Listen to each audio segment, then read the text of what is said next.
नमस्कार दोस्तों, स्वागत है आपके अपने यूट्यूब चैनल आइडियल अड्डा में। दोस्तों, आज की इस वीडियो में बात करेंगे बिहार जीविका भर्ती के मॉडल प्रैक्टिस सेट नंबर 1 के बारे में। इस सेट में सभी post community coordinator, area coordinator, block project manager, livelihood specialist, accountant, office assistant, block IT executive, इन सारे जितना भी पोस्ट है सभी पोस्ट का एमसीक्यू इसमें डिस्कशन कराया जाएगा। तो आप लोग वीडियो अंत तक देखिए। आज का पहला प्रश्न है, अंडरटेकर पुरस्कार। अंडरटेकर पुरस्कार किस क्षेत्र में दिया जाता है या किस क्षेत्र से संबंधित है? यह है इसका सही आंसर जगह, ये शैक्षणिक प्रौद्योगिकी से संबंधित है। इसका सही ऑप्शन का ऑप्शन नंबर सी, अंडरटेकर पुरस्कार शैक्षणिक प्रौद्योगिकी क्षेत्र से संबंधित है। अंडरटेकर पुरस्कार शैक्षणिक प्रौद्योगिकी क्षेत्र से संबंधित है। यह उन व्यक्तियों या टीमों को सम्मानित करता है जिन्होंने शैक्षणिक प्रौद्योगिकी के क्षेत्र में नवाचार और उत्कृष्टता का प्रदर्शन किया है।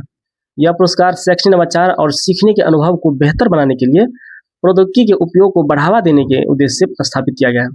यह आमतौर पर शैक्षणिक प्रौद्योगिकी सम्मेलन या संघों द्वारा प्रदान किया जाता है।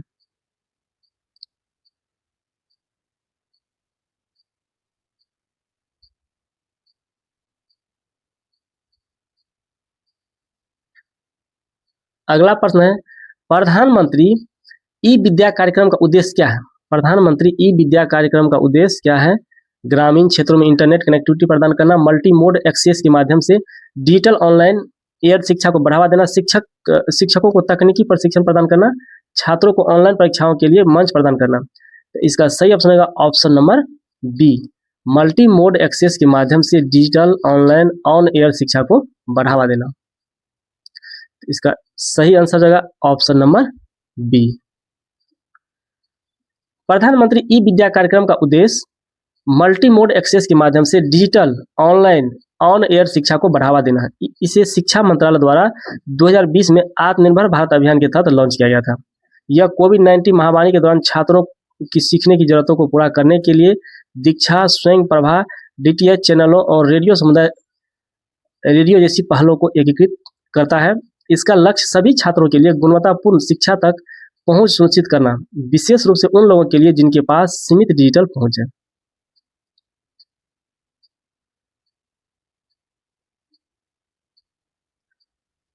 अगला प्रश्न है, किस घटना के बाद मोहम्मद अली जिन्ना ने डायरेक्ट एक्शन डे घोषित किया था? किस घटना के बाद?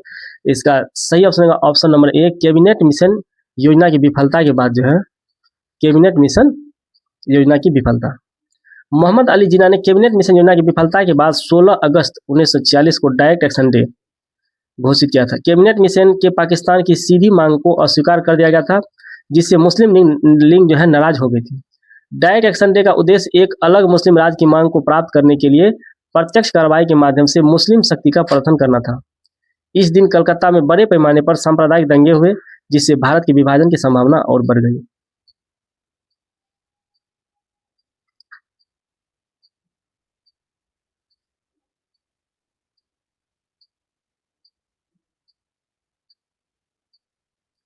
अगला प्रश्न है, शंघाई सहयोग संगठन एससीओ के क्षेत्रीय आतंकवाद विरोधी संरचना रीजनल एंटी टेररिस्ट स्ट्रक्चर आरएटीएस का मुख्य कार्य क्या है? तो इसका सही ऑप्शन है ऑप्शन नंबर बी। इसका काम है आतंकवाद, अलगाववाद और चरमपंथ का मुकाबला करने के लिए सहयोग को बढ़ावा देना। इसका सही ऑप्शन है ऑप्शन नंबर बी, आतंकवाद, अलगाववाद और चरमपंथ का मुकाबला करने के लिए सहयोग को बढ़ावा देना। शंघाई सहयोग संगठन एससीओ की क्षेत्रीय आतंकवाद विरोधी संरचना आरएटीएस का मुख्य कार्य आतंकवाद, अलगाववाद और चरमपंथ को मुकाबला करने के लिए सदस्य देशों के बीच सहयोग को बढ़ावा देना है। आरएटीएस एससीओ का एक अस्थायी निकाय है। इसका मुख्यालय ताशकंद उज्बेकिस्तान में है। क्वेश्चन पूछा जाएगा, एससीओ का मुख्यालय कहाँ पे है? ताशकंद उज्बेकिस्तान में। यह आतंकवाद विरोधी गतिविधियों में सूचना आदान प्रदान और समन्वय को सुविधाजनक बनाता है।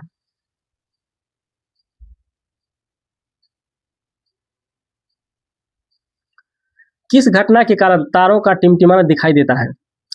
तो इसका सही ऑप्शन होगा ऑप्शन नंबर बी, प्रकाश के अपवर्तन के कारण। तारा जब टिमटिमाता है किसके कारण?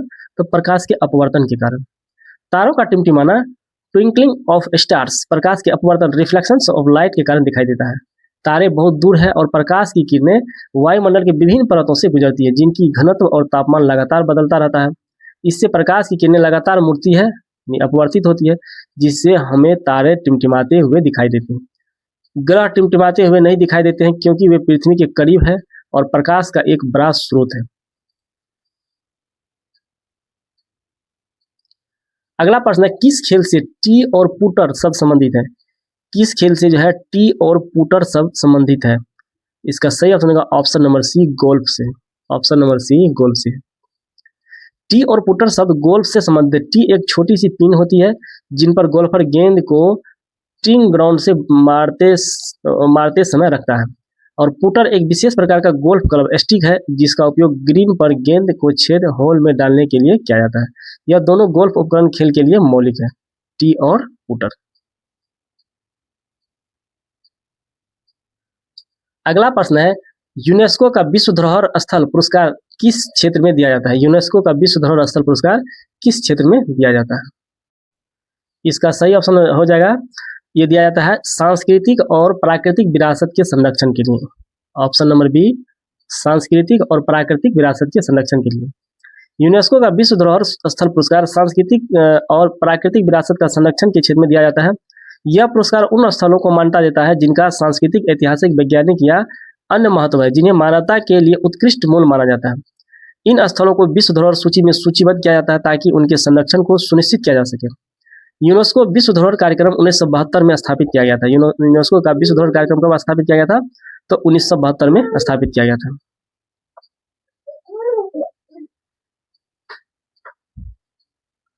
राष्ट्रीय डिजिटल स्वास्थ्य मिशन एनडीएचएम का मुख्य उद्देश्य क्या है?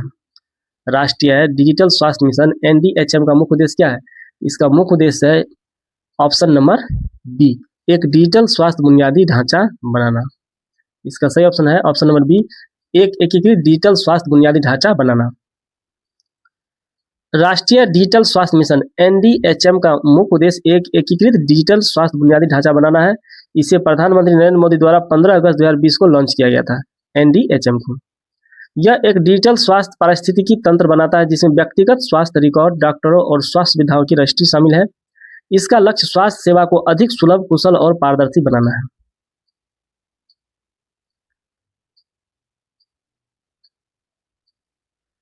अगला प्रश्न है, आनंद मठ उपन्यास के लेखक कौन है? इसका सही ऑप्शन है option number B, Bankim Chandra Chatterjee. Bankim Chandra Chatterjee. आनंद मठ उपन्यास के लेखक बंकिम चंद्र चटर्जी है। यह उपन्यास 1882 ईस्वी में प्रकाशित हुआ था। आनंद मठ का प्रकाशन कब हुआ था? 1882 ईस्वी में। यह सन्यासी विद्रोह की पृष्ठभूमि पर आधारित है। क्वेश्चन पूछा था आनंद मठ किस से संबंधित है? सन्यासी विद्रोह से संबंधित है। इसमें प्रसिद्ध राष्ट्रगान वंदे मातरम भी शामिल है। आनंद मठ में प्रसिद्ध राष्ट्रगान जो हमारा वंदे मातरम है इसमें शामिल है। वंदे मातरम भारतीय स्वतंत्रता संग्राम के दौरान एक महत्वपूर्ण प्रेरणा स्रोत बन गया।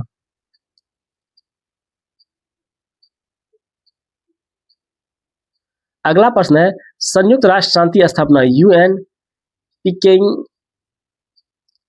पीस कीपिंग अभियानों का प्राथमिक उद्देश्य क्या है? संयुक्त राष्ट्र शांति स्थापना यूएन पीस कीपिंग अभियानों का प्राथमिक उद्देश्य क्या है? तो इसका सही ऑप्शन होगा ऑप्शन नंबर बी, देशों के बीच शत्रुता को रोकना और शांति प्रक्रिया को समर्थन करना।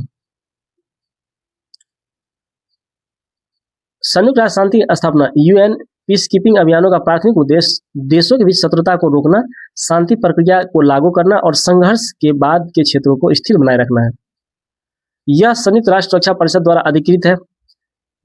ये संयुक्त राष्ट्र शांति स्थापना जो है यह संयुक्त राष्ट्र सुरक्षा परिषद का एक अधिकृत है। शांति सैनिक अक्सर नागरिक, सैन्य और पुलिस कर्मियों से बने होते हैं। इसका लक्ष्य अस्थायी शांति और सुरक्षा प्रदान करने में संघर्ष से प्रभावित देशों की मदद करना है।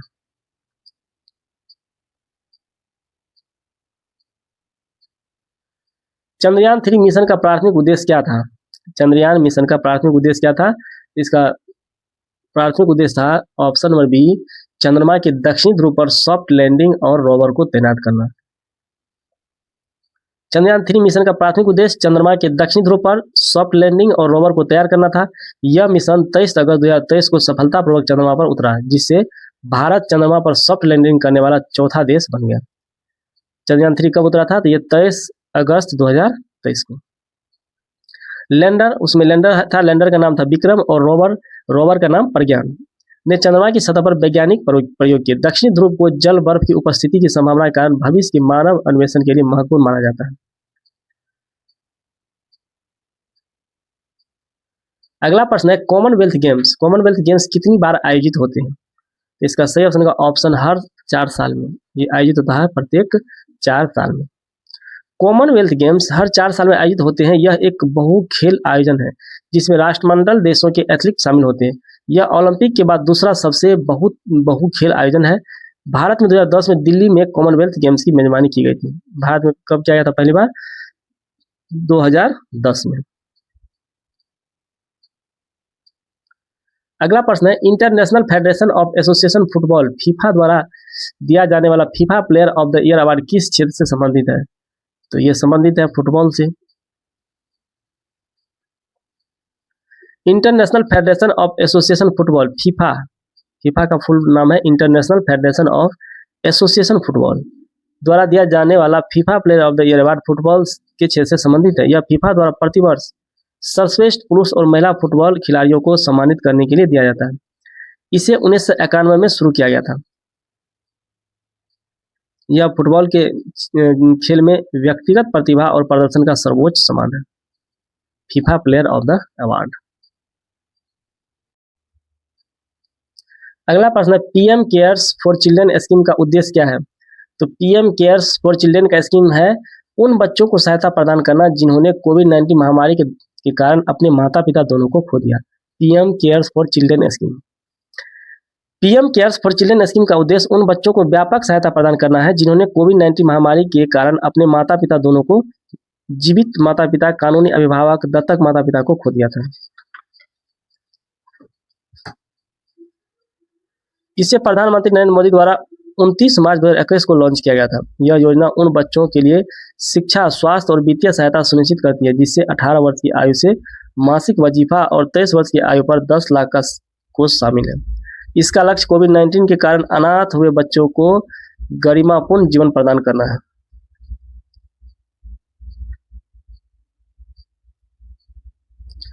अगला प्रश्न है भारत में पहले विश्वविद्यालय कलकत्ता, बॉम्बे और मद्रास में किस वर्ष स्थापित किए गए थे? सबसे पहले विश्वविद्यालय बना था कलकत्ता, बॉम्बे और मद्रास में। ये कब बना था? इसका सही ऑप्शन होगा ऑप्शन नंबर बी 1857 में। ये बना था 1857 में। भारत में पहले विश्वविद्यालय कलकत्ता, बॉम्बे और मद्रास में 1857 में स्थापित किए गए थे। ये विश्वविद्यालय लंदन विश्वविद्यालय के मॉडल पर आधारित है। इन विश्वविद्यालय की स्थापना का सुझाव वुड्स डिस्पैच 1854 में दिया गया था जिससे भारत में अंग्रेजी शिक्षा का मैग्ना कार्टा कहा जाता है। वुड डिस्पैच को ही किसको अंग्रेजी शिक्षा का मैग्ना कार्टा कहा जाता है? तो वुड डिस्पैच को। इनका उद्देश्य भारतीयों को पश्चिमी शिक्षा प्रदान करना था। इसका प्रमुख उद्देश्य था कि भारतीय लोग पश्चिमी शिक्षा को ग्रहण करें। अगला प्रश्न है विश्व बौद्धिक संपदा संगठन विपो का मुख्य उद्देश्य क्या है? विश्व बौद्धिक संपदा संगठन विपो का मुख्य उद्देश्य क्या है? इसका सही ऑप्शन होगा ऑप्शन नंबर बी दुनिया भर में बौद्धिक संपदा के संरक्षण को बढ़ावा देना। इसका सही ऑप्शन होगा ऑप्शन नंबर बी। विश्व बौद्धिक संपदा संगठन विपो का मुख्य उद्देश्य दुनिया भर में बौद्धिक संपदा को संरक्षण बढ़ावा देना है। इसका मुख्यालय जिनेवा, स्विट्जरलैंड में स्थित है। विपो की स्थापना 1967 ईस्वी में हुई थी। यह बौद्धिक संपदा प्रणाली के विकास और उपयोग को बढ़ावा देता है जो नवाचार और रचनात्मकता को प्रोत्साहित करती है।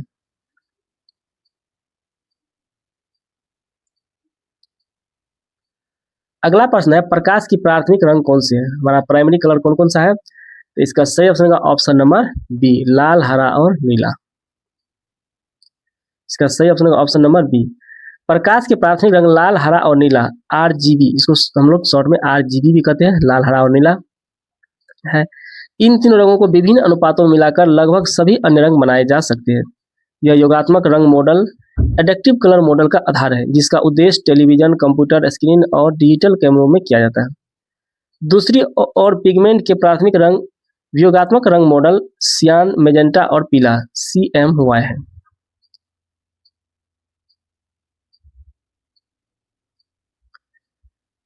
अगला प्रश्न है रीजनिंग का। तो रीजनिंग का डिस्कशन आपको मिल जाएगा दूसरे लेक्चर में। तब तक इसका जो आंसर होगा हम आंसर बता देंगे क्या होगा। कराकोसुम करकेरा चिप X PHLD, अब मोबाइल नंबर दिया, इसको कोडिंग करना है कौन इसका कोड सही है? तो इसका सही कोड है ऑप्शन नंबर सी।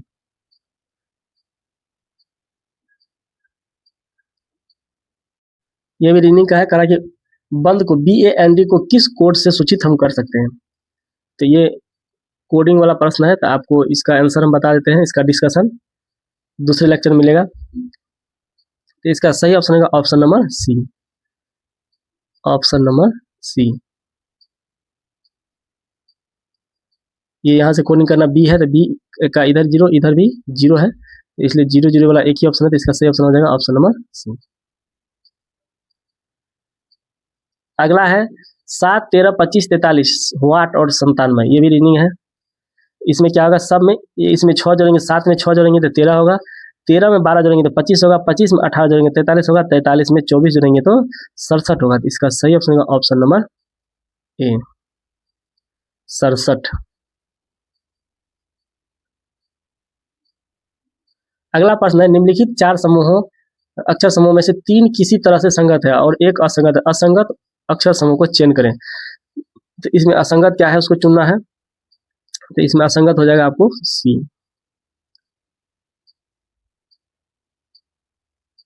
अगला है इसमें 60:28 वाट और 41 70 और 33। इसमें 60 में जो है 2 से भागा दे देंगे तो 30 होगा, 30 में 2 घटा देंगे तो 28 होगा। उसी प्रकार से 70 में 2 से भागा देंगे और 2 घटा देंगे तो क्या होगा, 35 होगा। इसका सही ऑप्शन होगा ऑप्शन नंबर डी।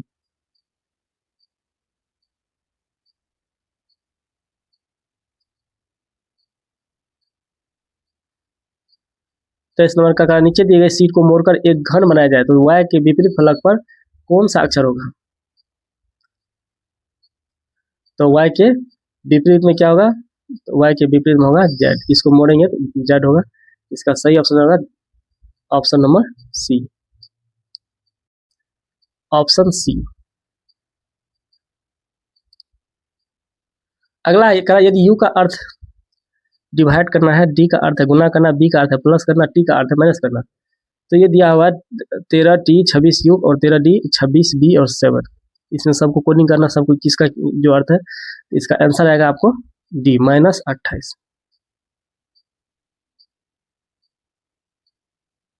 अब कह रहा है कि इसमें दिए गए आकृति में कितने त्रिभुज है, त्रिभुज को काउंट करके बताना है कितना त्रिभुज है। तो इसका सही ऑप्शन रहेगा ऑप्शन नंबर डी, इसमें टोटल 14 त्रिभुज है।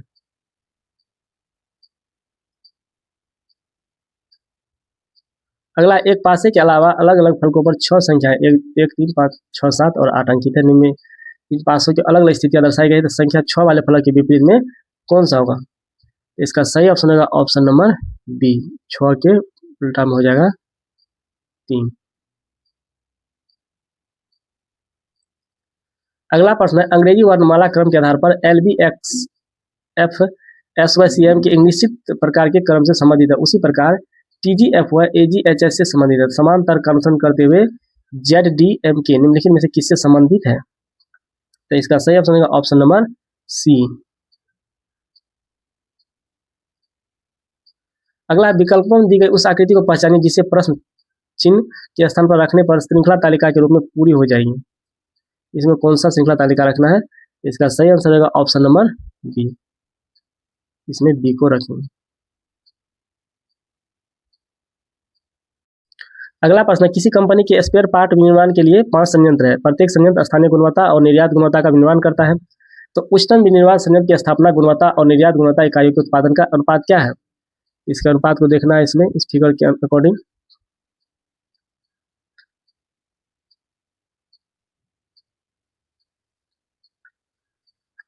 तो इसका सही ऑप्शन रहेगा ऑप्शन नंबर ए, 3:1। सभी प्रश्नों का डिस्कशन कराया जाएगा दूसरे लेक्चर में। इसमें केवल जीके जीएस कंप्यूटर सारा को कवर किया गया, डिस्कशन किया गया है। इसमें प्रश्न आप लोग देख लीजिए।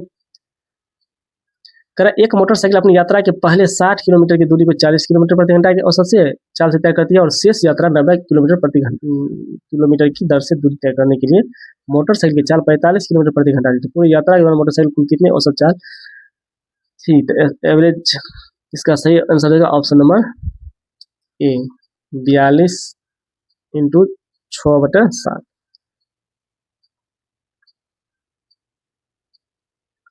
अगला प्रश्न है, यदि अरुण के वेतन में 50% की कमी की जाती है और बाद में 50% की वृद्धि की जाती है तो उसे कितने परसेंट की हानि हुई? तो पहले वृद्धि क्या आता है, उसके बाद हानि। इसमें पढ़ेंगे आप लोग। और रूल इसमें है कि जितना हानि हुआ, इस केस में हमेशा क्या होता है, हानि होता है बाय 100। यानी इसका सही ऑप्शन होगा 25%। 25% का इस केस में हमेशा हानि ही होता है। इसका सही ऑप्शन होगा ऑप्शन नंबर सी, 25%। अगला प्रश्न है, एक्स का वह न्यूनतम मान क्या होगा जिसमें 5 अंकों की संख्या 6 2 7 x 5 को 9 से विभाजित हो जाए तो क्या होगा? 9 से विभाजित का नियम सबको पता है। 9 से विभाजित तब होगा जब पूरे नंबर को जोड़ेंगे। अगर पूरा नंबर जोड़ने के बाद अगर 9 से विभाजित हो जाएगा तो नंबर क्या होगा, 9 से विभाजित होगा। इसका सही ऑप्शन ऑप्शन नंबर बी।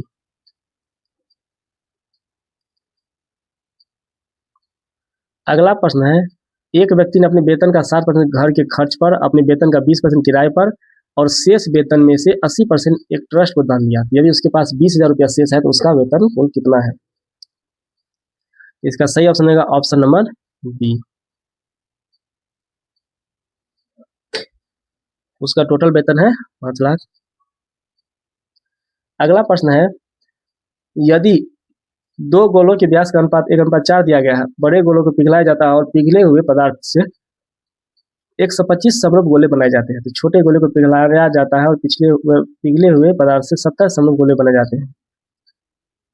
यदि 125 समरूप गोलों में से प्रत्येक के आयतन का 70 समरूप गोलों में से प्रत्येक के आयतन से अनुपात 1:m दिया गया है तो m का मान क्या होगा? इसका सही ऑप्शन होगा ऑप्शन नंबर डी। अगला प्रश्न, एक दुकानदार तेल का मूल्य 40% अधिक अंकित करता है और एक खराब तराजू का उपयोग करता है जो 15% कम मापती है। यदि दुकानदार 32% की छूट देता है तो उसका लाभ या हानि प्रतिशत ज्ञात कीजिए।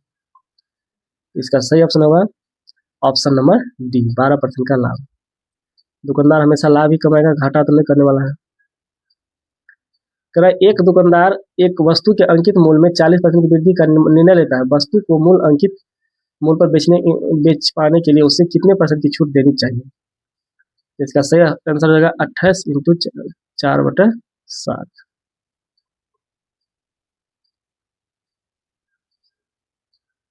अगला है, तालिका वाला 5 छात्रों द्वारा विभिन्न विषयों में प्राप्त अंकों का प्रतिशत दर्शाता है। तो तालिका का अध्ययन करें और नीचे दिए गए प्रश्नों का उत्तर दें।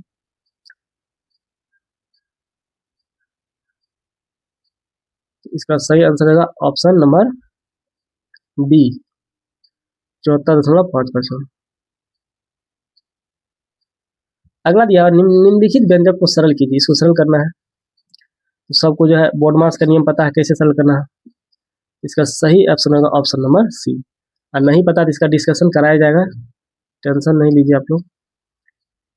अगला है, कितने वर्षों में किसी धनराशि पर 2 इंटू 6/7% वार्षिक की दर से साधारण ब्याज मूलधन के बराबर हो जाता है?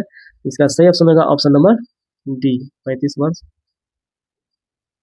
अगला है, एक स्कूल में विभिन्न गतिविधियों में नामांकित विद्यार्थियों का प्रतिशत जो बाईं और पाई चार्ट में प्रदर्शित किया गया है, तो विद्यार्थियों की कुल संख्या 5000 है। इसका सही ऑप्शन रहेगा ऑप्शन नंबर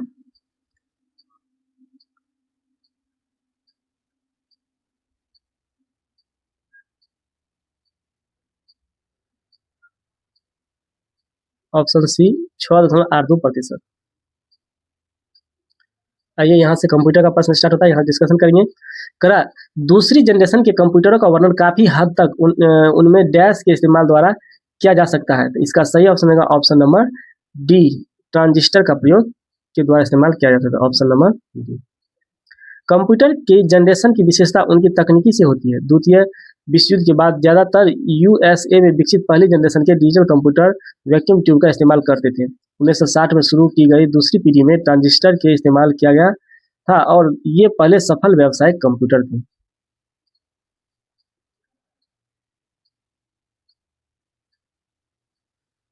अगला प्रश्न है, विंडोज 10 में डेस्कटॉप को प्रदर्शित, डिस्प्ले करने और छिपाने हाइड के लिए निम्नलिखित में से किसकी बोर्ड शॉर्टकट का उपयोग किया जाता है? इसका सही ऑप्शन होगा ऑप्शन नंबर सी, विंडोज लोगो की प्लस डी का। अगला प्रश्न है, गूगल सर्च इंजन में वर्तमान पेज को पुनः लोड करने के लिए निम्नलिखित में से कौन सी बोर्ड शॉर्टकट है? इसका सही ऑप्शन होगा option number B, F5।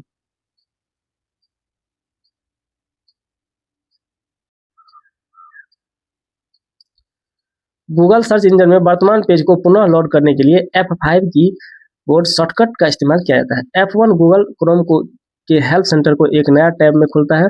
F3 Chrome में साइड बार खुलता है जो आपको वर्तमान वेब पेज पर टेक्स्ट खोजने की सुविधा देता है। F6 फोकस को वेब पेज बुकमार्क पर बार और एड्रेस के बीच टॉगल करता है। F12 क्रोम के डेवलपर टूल्स को खोलता है। अगला प्रश्न है, डैश उपयोगिता की सूची प्रदर्शित करता है जो कंप्यूटर सिस्टम को कॉन्फ़िगर करता है और सॉफ्टवेयर और हार्डवेयर स्थापित करता है। इसका सही ऑप्शन होगा ऑप्शन नंबर एक, control panel. Control panel Microsoft Windows का एक घटक है जो सिस्टम सेटिंग को देखने और बदलने की क्षमता प्रदान करता है। Control panel Windows graphical user interface को संदर्भित करता है जो उपयोगकर्ताओं को एप्लेट्स के माध्यम से सिस्टम सेटिंग्स को देखने और उपयोग करने देता है। एक एप्लेट एक छोटा कंप्यूटर प्रोग्राम है जो एक विशिष्ट कार्य करता है। अगला प्रश्न है, विंडोज ओएस में जब आप डिलीट कुंजी की का उपयोग करके या यहाँ तक कि बस राइट क्लिक करके और डिलीट ऑप्शन का चयन करके किसी भी ड्राइव से कोई आइटम हटाते हैं तो आइटम को स्थानांतरित कर दिया जाता है। किसमें? तो इसका ऑप्शन है टास्क बार में, स्टार्ट मेन्यू में, कंट्रोल पैनल में, रिसाइकल बिन में। इसका सही ऑप्शन होगा रिसाइकल बिन में। रिसाइकल बिन ऐसी जगह है जहां डिलीट किए गए आइटम अस्थायी रूप से विंडोज में संग्रहित होते हैं जब तक कि उन्हें अस्थायी रूप से डिलीट नहीं कर दिया जाता है। टास्क बार स्क्रीन के नीचे स्थित ऑपरेटिंग सिस्टम का एक एलिमेंट है। यह माइक्रोसॉफ्ट विंडोज ऑपरेटिंग सिस्टम में एक यूजर इंटरफेस घटक है जो ओपन एप्स, फाइलों और सिस्टम सेटिंग्स तक त्वरित एक्सेस की अनुमति देता है। माइक्रोसॉफ्ट विंडोज में कंट्रोल पैनल उपयोगकर्ताओं को विभिन्न कंप्यूटर हार्डवेयर और सॉफ्टवेयर सुविधाओं को बदलने में सक्षम बनाता है। आपके इंस्टॉल किए गए प्रोग्रामों का पता लगाने और किसी भी फाइल या फोल्डर को ढूंढने के लिए स्टार्ट मेनू विंडोज में प्राथमिक स्थान है। अगला प्रश्न है, निम्नलिखित को मिलाएं। Input device, processing device, storage device और आउटपुट डिवाइस। मिलाना है कौन सा डिवाइस है?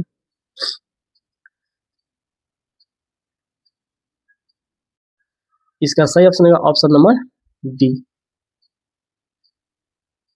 Barcode reader. इनपुट डिवाइस या बारकोड स्कैन एक ऑप्टिकल स्कैनर है जो मुद्रित प्रिंटेड बारकोड को पढ़ सकता है। बारकोड में मौजूद डेटा को कंप्यूटर पर डिकोड कर सकता है। पेरिफेरल्स यह एक सहायक हार्डवेयर डिवाइस है जिसका उपयोग कंप्यूटर में और उसके बाहर सूचना स्थानांतरित करने के लिए किया जाता है। पेरिफेरल्स का इनपुट डिवाइस ऐसा डिवाइस जो कंप्यूटर को डाटा भेजती है। उदाहरण keyboard, mouse, scanner, camera, joystick और माइक्रोफोन। ये सारा कौन सा डिवाइस है? Input device. और क्वेश्चन पूछ सकता है इनपुट डिवाइस इनमें कौन इनपुट डिवाइस है? तो कीबोर्ड हमारा इनपुट डिवाइस है, माउस भी इनपुट डिवाइस है, स्कैनर भी इनपुट डिवाइस है, कैमरा इनपुट डिवाइस है, जॉयस्टिक और माइक्रोफोन भी इनपुट डिवाइस है। आउटपुट डिवाइस ऐसा उपकरण जो कंप्यूटर से डाटा बाहर करता है और डेटा को मानव बोधगम्य रूप, टेक्स्ट, ग्राफिक्स, ऑडियो या वीडियो को सुनने को देता है। ये परिवर्तन करता है। ये सब हो गया आउटपुट का उदाहरण। Monitor, printer, speaker, headphone, projector, GPS device, optical mark reader और बेल रीडर। ये सारा हमारा आउटपुट डिवाइस है। आउटपुट डिवाइस से भी क्वेश्चन पूछा जाता है कि कौन कौन सा आउटपुट डिवाइस है, निम्न में कौन आउटपुट डिवाइस है बताना है। अगला प्रश्न है, निम्नलिखित में से कौन सा एक आउटपुट डिवाइस नहीं है? इसमें आउटपुट डिवाइस कौन नहीं है? इसका सही option number C, dot matrix printer. ये आउटपुट डिवाइस नहीं है। Plotter, monitor, bar code reader, ये सारा क्या है? हमारा आउटपुट डिवाइस है। रियल टाइम ऑपरेटिंग सिस्टम निर्दिष्ट समय स्पेसिफाइड टाइम की कमी को भीतर प्रक्रिया की गारंटी देता है।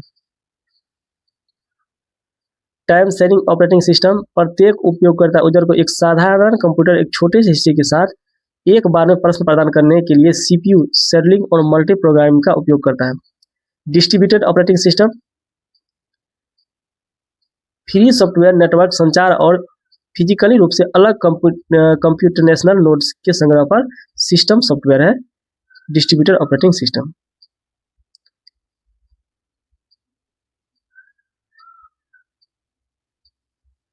अगला प्रश्न है, निम्नलिखित में से कौन सा ऑपरेटिंग सिस्टम निर्दिष्ट स्पेसिफाइड समय की कमी के भीतर प्रक्रिया की गारंटी देता है? इसका सही ऑप्शन रहेगा option number C, real time operating system. अगला प्रश्न है, डैश यूनिट सीपीयू का वह भाग है जो प्रोसेसर के ऑपरेशन को नियंत्रित या निर्देशित करता है। डैश यूनिट, इसका सही ऑप्शन रहेगा option number C, control unit. Control unit सभी प्रोसेसर कंट्रोल सिग्नल को नियंत्रित करता है। Control unit flip flop, logic gates, digital circuit और एनकोडर और डिकोडर सर्किट से बनी होती है, जो एक विशिष्ट और निश्चित तरीके से तारयुक्त वायर होती है। मेमोरी यूनिट कंप्यूटर का वह भाग है जो प्रसंस्करण के लिए डाटा और निर्देश रखता है। इसे इंटरनल स्टोरेज यूनिट या मुख्य मेमोरी या प्राइमरी स्टोरेज या रैंडम एक्सेस मेमोरी के रूप में भी जाना जाता है, क्योंकि ये सभी स्टोरेज डिवाइस है। एएलयू अर्थमेटिक लॉजिकल यूनिट,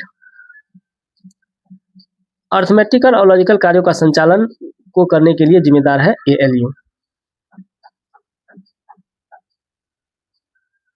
अगला प्रश्न है, डेटा अवधारण रिटेंशन क्षमता के आधार पर निम्नलिखित में कौन सा अस्थिर अर्धचालक मेमोरी का सही वर्गीकरण है? वोलेटाइल सेमीकंडक्टर मेमोरी का जो है सही वर्गीकरण है। इसका सही ऑप्शन है ऑप्शन नंबर सी, एसरैम और डीरैम। एसरैम और डीरैम, एसरैम स्टैटिक रैंडम एक्सेस मेमोरी, यह एक प्रकार की रैंडम एक्सेस मेमोरी है। रैम है जो विद्युत धारा की आपूर्ति होने तक डाटा बिट्स को अपनी मेमोरी में बनाए रखती है। डाटा ट्रांजिस्टर में संग्रहित होता है और इसके लिए निरंतर विद्युत प्रवाह की आवश्यकता होती है। निरंतर विद्युत प्रवाह का कारण संग्रहित डाटा को बनाए रखने के लिए एसरैम को रिफ्रेश करने की आवश्यकता नहीं है। DRAM dynamic random access memory data capacitor में संग्रहित होता है। डीरैम में डाटा संग्रहित करने वाले कैपेसिटर धीरे धीरे ऊर्जा का निर्वहन करते हैं। कोई ऊर्जा नहीं होने का मतलब है कि डाटा नष्ट हो गया, इसलिए कार्य करने के लिए समय समय पर पावर को रिफ्रेश करना है। एसरैम डीरैम की तुलना में तेज होती है।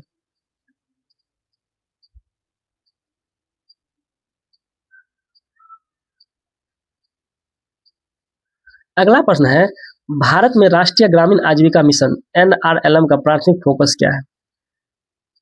इसका सही ऑप्शन होगा ऑप्शन नंबर बी, स्वयं सहायता समूहों एसएचजी के माध्यम से ग्रामीण गरीबों को सशक्त बनाना और उनकी आजीविका में सुधार करना। भारत में राष्ट्रीय ग्रामीण आजीविका मिशन एनआरएलएम का प्राथमिक फोकस स्वयं सहायता समूहों के माध्यम से ग्रामीण गरीबों को सशक्त बनाना और उनकी आजीविका में सुधार करना है। इसे 2011 में शुरू किया गया था और बाद में इसे दीनदयाल अंत्योदय योजना राष्ट्रीय ग्रामीण आजीविका मिशन DAY-NRLM के रूप में नामित किया गया। यह ग्रामीण गरीबों को वित्तीय सेवाओं तक पहुंच प्रदान करने, कौशल विकास और उद्यमिता को बढ़ावा देने पर केंद्रित है। यह ग्रामीण गरीबों को कम करने के लिए एक महत्वपूर्ण कार्यक्रम है। अगला प्रश्न है, सहकारी समितियों के सदस्यों की आर्थिक भागीदारी मेंबर इकोनॉमिक पार्टिसिपेशन का सिद्धांत क्या दर्शाता है? इसका सही ऑप्शन होगा ऑप्शन नंबर बी, सदस्य अपनी समिति की पूंजी में योगदान करते हैं और लोकतांत्रिक रूप से नियंत्रित करते हैं और अधिशेष को उचित प्रबंधन करते हैं। इसका सही ऑप्शन होगा ऑप्शन नंबर बी।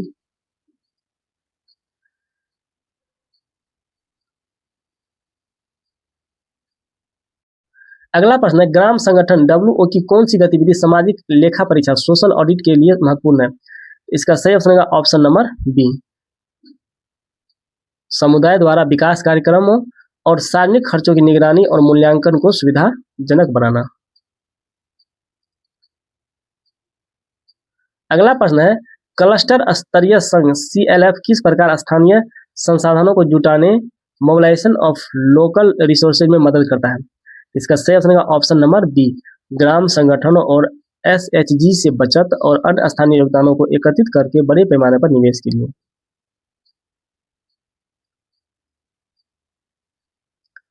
अगला प्रश्न है, भारत में फसल बीमा योजना किस फॉर्म आधारित आजीविका जोखिम को कवर करती है? इसका सही ऑप्शन होगा ऑप्शन नंबर बी, फसल की विफलता प्राकृतिक आपदाओं के कारण। फसल की विफलता या प्राकृतिक आपदाओं के कारण। अगला प्रश्न है, ग्रामीण क्षेत्रों में डिजिटल साक्षरता डिजिटल लिटरेसी किस प्रकार की आजीविका को सीधे बढ़ावा देती है? इसका सही ऑप्शन होगा ऑप्शन नंबर बी, गैर फॉर्म और ऑफ फॉर्म आजीविका, विशेषकर ऑनलाइन आधारित। अगला प्रश्न है लेजर में फॉरवर्डिंग का क्या अर्थ है लेजर में? इसका सही ऑप्शन होगा पिछले पृष्ठ या अवधि से शेष राशि को अगले पृष्ठ या अवधि में आगे ले जाना। इसका ऑप्शन नंबर बी।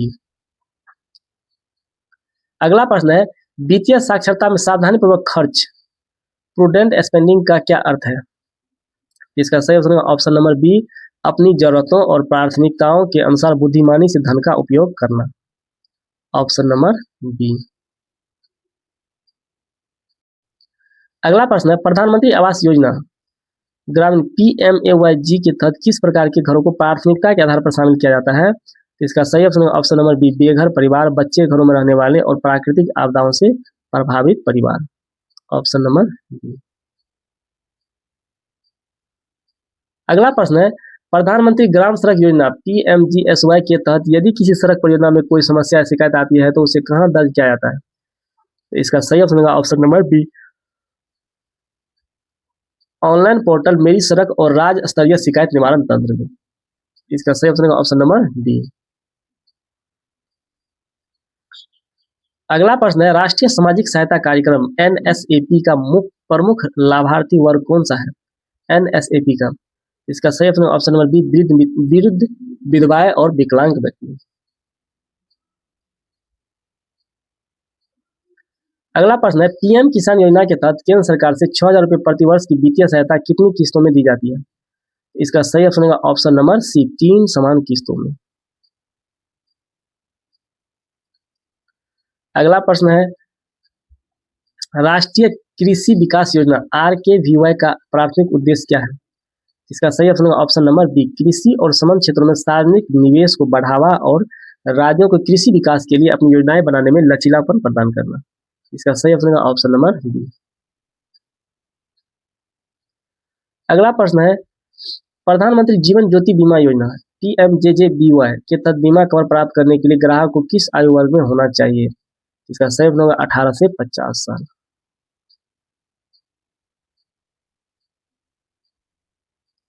अगला प्रश्न है मनरेगा के तहत ग्रामीण क्षेत्रों में निर्मित संपत्तियां एसेट्स किस प्रकार की होती है?